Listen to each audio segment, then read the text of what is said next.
Education policy के बारे में। क्यों इस पॉलिसी को लाने की जरूरत पड़ी? बहुत सारे सवाल है बच्चों के मन में, जैसे कि स्कूल एजुकेशन ये कितने साल का होगा, बोर्ड की एग्जाम से कौन से क्लास में ली जाएगी, ग्रेजुएशन ये कम्प्लीटली कितने साल का होगा, इसका स्टूडेंट्स के फ्यूचर पर आगे क्या इम्पैक्ट पड़ेगा, किस हिसाब से पढ़ाया जाएगा और किस चीज को ध्यान में रखते हुए स्टूडेंट्स को पढ़ाया जाएगा।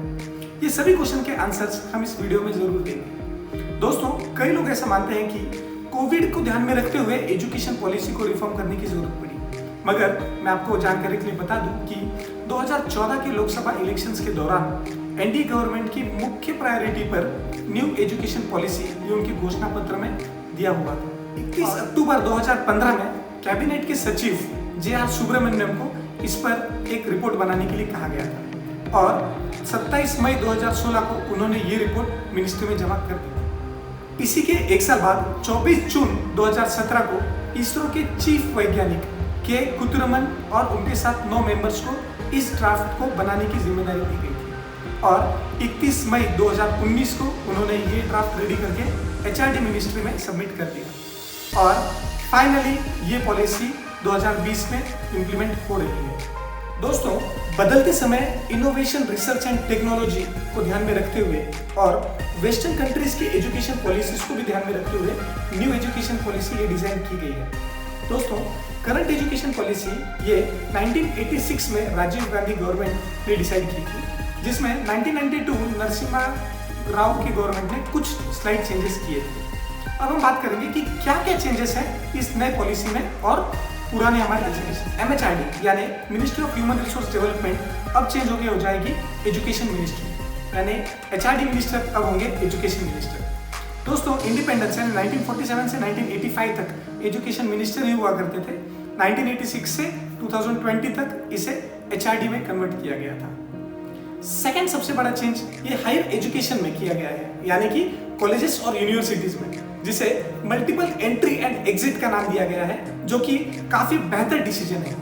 दोस्तों, मान लेते हैं अगर कोई स्टूडेंट ये इंजीनियरिंग फर्स्ट ईयर में एडमिशन ले चुका है और एक साल के बाद उसे लगता है कि इंजीनियरिंग नहीं हो पा रही है, इंजीनियरिंग नहीं करनी है, तो उसका ये एक साल ये वेस्ट नहीं जाएगा। अगर कोई कैंडिडेट 4 साल का ग्रेजुएशन ये 1 साल कोर्स करता है और उसे छोड़ देता है तो उसे सर्टिफिकेट ये मिलेगा। अगर वो कैंडिडेट 2 साल कोर्स पूरा करता है तो उसे डिप्लोमा मिलेगा और अगर 4 साल कंप्लीट करता है तो उसे ग्रेजुएशन यानी डिग्री सर्टिफिकेट ये दिया जाएगा। एंट्री एंड एग्जिट सिस्टम को क्रेडिट ट्रांसफर का नाम दिया गया है। दोस्तों, तीसरा सबसे मेजर चेंज BA, BSc जैसे जो ग्रेजुएशन कोर्सेस हैं, यहाँ पर स्टूडेंट्स को मल्टीपल ऑप्शंस दिए गए हैं।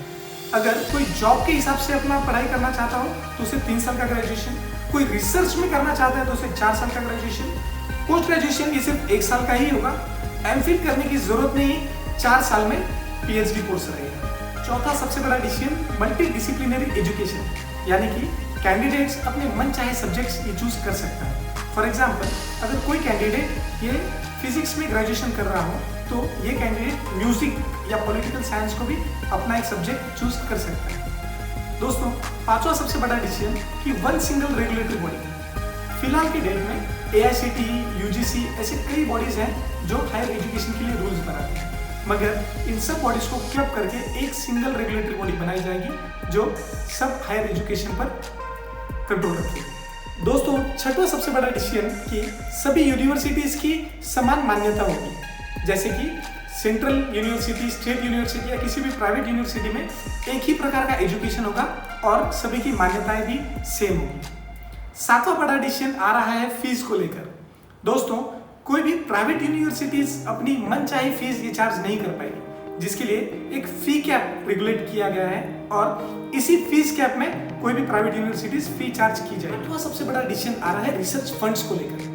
दोस्तों, इंडियन एजुकेशन सिस्टम में रिसर्च एंड डेवलपमेंट को अपग्रेड करने की काफी जरूरत थी, जो कि अब किया जा रहा है। साइंस के साथ साथ कॉमर्स और आर्ट्स के प्रोजेक्ट्स को भी काफी अच्छी फंडिंग मिलेगी और इनोवेशन, रिसर्च और टेक्नोलॉजी को काफी बढ़ावा भी इससे मिलेगा।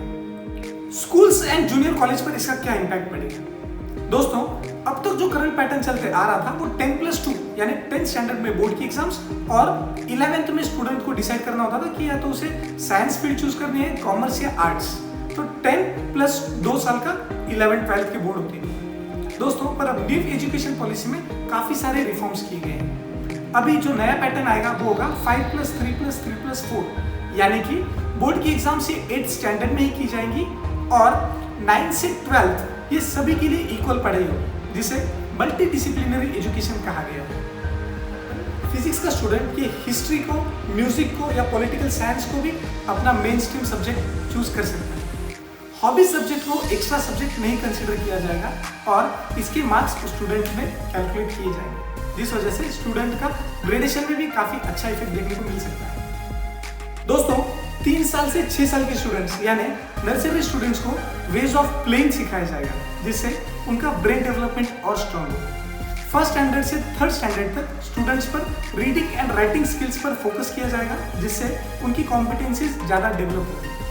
सबसे अच्छा चेंज कि 6th स्टैंडर्ड से वोकेशनल ट्रेनिंग स्टार्ट कर दी जाएगी और सभी इंटर्नशिप ट्रेनिंग ये भी 6th स्टैंडर्ड से ही स्टार्ट हो जाएगी। फॉर एग्जाम्पल 6th में पढ़ने वाला बच्चा ये किसी इलेक्ट्रिकल स्टोर में या किसी लॉन्ड्री शॉप में, किसी कंपनी में ये 6th से ही प्रैक्टिकल ट्रेनिंग स्टार्ट कर देगा, जिससे उसकी नॉलेज काफ़ी हद तक बढ़ेगी।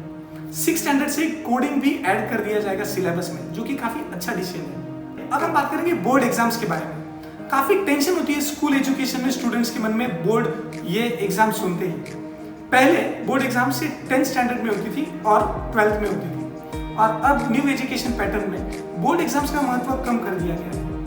8वीं में ही बोर्ड एग्जाम्स की जाएंगी और ये एग्जाम साल में 2 बार होगी, जिससे स्टूडेंट को रट्टा मारने की ज़्यादा जरूरत ना हो और कंसेप्चुअल लर्निंग पर ज़्यादा फोकस किया जाए। दोस्तों बोर्ड एग्जाम्स ये सब्जेक्टिव और ऑब्जेक्टिव दोनों होगी, यानी मल्टीपल चॉइस क्वेश्चंस भी काफ़ी हद तक इसमें होंगे। दोस्तों सबसे अच्छा चेंज जो कि बोर्ड एग्जाम्स में आया है वो है रिपोर्ट कार्ड को लेकर। आज तक जो भी रिपोर्ट कार्ड आते थे उसे वन वे रिपोर्ट कार्ड कहा जाता था, यानी टीचर खुद ये वैल्यूएशन करते थे स्टूडेंट्स की प्रोग्रेस के बारे में।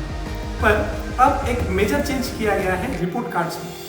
टीचर्स ये स्टूडेंट का वैल्यूएशन करेंगे, इसी के साथ साथ स्टूडेंट खुद अपना वैल्यूएशन कर पाएंगे और स्टूडेंट्स खुद अपने रिमार्क्स लिखेंगे इन एवरी सब्जेक्ट या कौन सी चीज़ में कैसे स्टूडेंट ने डेवलपमेंट की है। इसी के साथ साथ स्टूडेंट्स के फ्रेंड्स भी उस रिपोर्ट कार्ड में अपने अपने रिमार्क्स लिख पाएंगे। ये काफ़ी दिलचस्प चीज़ है और इससे स्टूडेंट्स का मनोबल भी काफ़ी बढ़ेगा। स्टूडेंट्स को पता चलेगा कि उनके दोस्त उनके बारे में क्या सोचते हैं, कौन से सेक्टर में स्टूडेंट डेवलप कर रहा है।